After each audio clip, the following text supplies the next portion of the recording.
नाम शशिकला पांडे है। मैं एक सोशल वर्कर हूँ। मेरा संस्था है महिला मंडल का जागृति मंडल और कांग्रेस की महिला के जनरल सेक्रेटरी हूँ। तो आपके साथ कुछ घटना हुई है और जिसके कारण आप अस्पताल पर आए?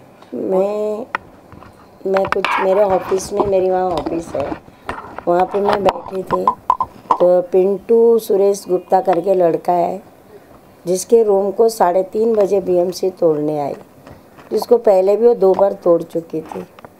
तो मेरे पास भाग के आया मेरे ऑफिस में कि बुआ मेरा घर तोड़ रहे।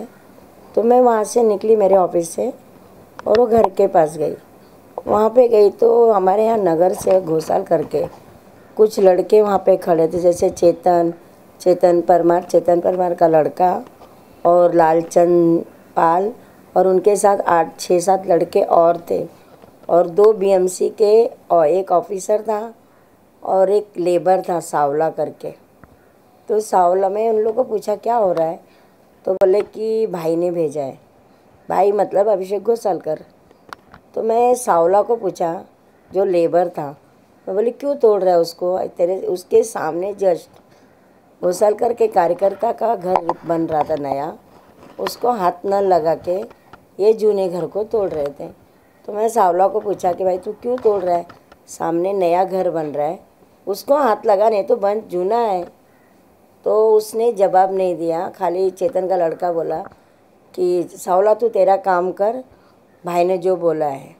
तो मैं ऊपर चढ़ी, मैं मतलब जो 1+1 था ना, तो मैं ऊपर चढ़ी। वो सावला सुन नहीं रहा था और उनके घर वाले रो रहे थे, तो सावला वो सुन नहीं रहा था। तो मैं ऊपर चढ़ी तो उसके घर के बीच में गैलरी में मतलब सीढ़ी लगाने की जगह थी, सीढ़ी लगी नहीं थी। मैं वहाँ जैसे पहुँची तो मुझे डाउट ही नहीं था कि मतलब इन लोग मुझे धक्का मारेंगे या मेरे पर अटैक करेंगे, लेकिन उनका प्लान था अटैक करने का मेरे को। मैं जैसे ही ऊपर पहुँची और सावला को मैं बोलने लगी कि सावला रुक, उतने में उधर से चेतन परमार का लड़का उसको कुछ इशारा किया, उतना मैंने देखा। और मैं जैसे ही वो गेट के पास मतलब ऊपर के दरवाजे पे यहाँ तोड़ रहा था, वहाँ पे मैं पहुँची, उसने मुझे इस तरह से धक्का दिया कि मैं खुद को कंट्रोल नहीं कर पाई। न मुझे वहाँ कुछ पकड़ने की जगह थी या क्या मैं कुछ पकड़ के रुक सकती हूँ। उसने इतनी ज़ोर से मुझे धक्का दिया कि मेरे को सिर्फ इतना पता था कि मेरे को धक्का लगा और मैं गिर रही हूँ।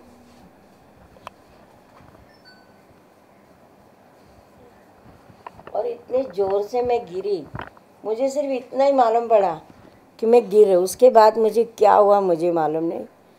मुझे वहाँ के कुछ लोग लेके आए दवाखाने में।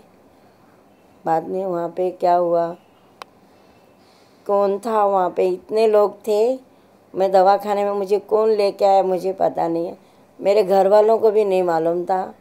वहाँ से जब वहाँ के लोग लेके आ रहे थे और फिर उन घर वालों को मालूम पड़ा, मेरे बेटे को, मेरे पति को, तो उन लोग आए यहाँ पे दवा इलाज मेरा शायद चालू हुआ।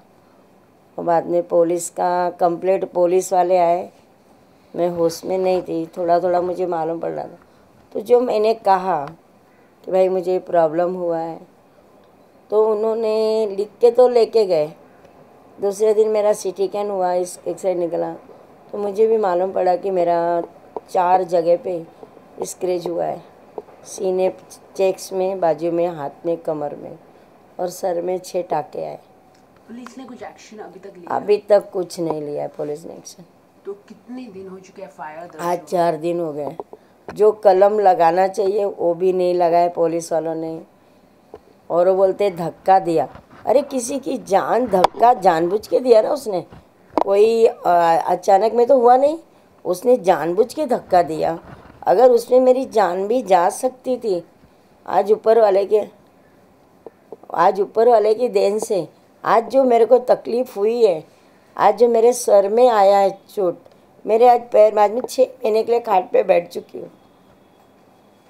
तो बीएमसी की तरफ से क्या बोला गया? आप दूसरे को मदद करने वहाँ पर गए थे? बीएमसी ने मुझे कुछ भी जवाब नहीं दिया।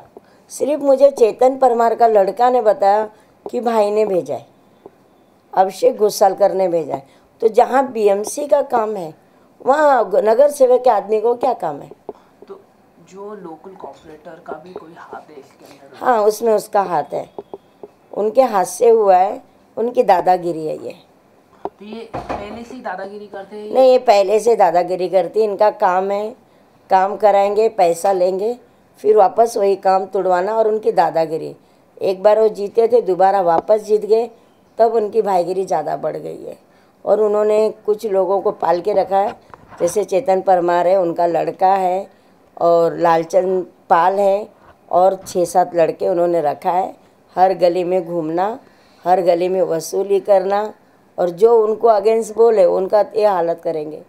पुलिस की तरफ से एक्शन लेने का क्या नहीं कारण था, कुछ आप बता सकते हैं कि पुलिस मुझे लगता है हाँ, दबाव में आए हैं उन लोग ने दबाव है, क्योंकि आज पुलिस वालों को ही मालूम है कि अगर फ्रैक्चर होता है तो 326 की केस लगती है। लेकिन अभी तक उन्होंने कोई भी डिपार्टमेंट का आदमी हो, डिपार्टमेंट का काम करता है, किसी पर जानलेवा हमला नहीं करता है। तो ये दबाव डाला गया है, इसमें अभिषेक का दबाव है, जिसके वजह से उसके ऊपर कोई कार्रवाई नहीं होती है। तो आप क्या मांग करना चाहते हैं? मैं एक ही मांग करना चाहती हूँ कि जो मेरे साथ दुर्घटना हुई है, इस पे सावला के ऊपर सख्त कार्रवाई की जाए, उसके ऊपर 326, 307 का केस लगना चाहिए, और बाकी जो ये लड़के आए थे यहाँ पे जिनका मैंने नाम लिया, उनकी भी इंक्वायरी की जाए। इसके अलावा मैं आपसे ये जानना चाहूँगा कि आपकी तरफ से, जो कांग्रेस की तरफ से कुछ मिलने आए क्या आपसे? हाँ, आए, मेरे कार्यकर्ता आए सब लोग, जिनको मालूम पड़ा है। हमारी मोनिका डायस मैडम का फ़ोन आया, उनको मालूम पड़ा, तो हमारे जो कांग्रेस के आए। उन्होंने क्या आश्वासन दिया है कि? नहीं, उन्होंने बोला पहले तो ठीक हो जा, क्योंकि अभी मेरे को बहुत पेन है। आपको लगता है अभी भी आपकी जान को खतरा है? हाँ, अभी भी खतरा है, खतरा है, मेरी जान को खतरा है। तो आप क्या सिक्योरिटी मांगना चाहते हैं पुलिस की तरफ से? पुलिस का सिक्योरिटी क्या मांगूंगी? पुलिस जब खुद उनके हाथ में गुलाम है तो क्या मांगूंगी उनसे मैं? इसके अलावा आखिर सवाल है, कुछ आप क्या मांग करना चाहेंगे? मैं क्या, अभी तो कुछ, अभी मेरी तबीयत ठीक है, अभी मांग, क्योंकि अभिषेक का जो दादागिरी है उसमें कुछ नहीं कर सकते। बीजेपी के माफ कीजिए, डॉक्टरों ने क्या बोला आपकी हेल्थ को लेकर? डॉक्टर ने मुझे बोला 6 महीने का रेस्ट। मेरा जो स्टिचर हुआ है, क्योंकि ऐसी जगह पे हुआ है कि जहाँ पे प्लास्टर नहीं हो सकता, ऑपरेशन नहीं हो सकता, और दूसरी बात मैं शुगर की पेशेंट हूँ, तो शुगर में ऑपरेशन नहीं कर सकते। तभी दवा के जरिए बेल्ट लगाए मुझे, ये 6 महीना बेल्ट लगेगा, 3 महीने का मुझे रेस्ट दिया गया है। अभी दूसरे की मदद करने जाने पे अगर ये अंजाम हो सकता है, अगर मुझ जैसी लेडीज़ का हो सकता है, बाकी आम पब्लिक का तो भगवान ही भला करे।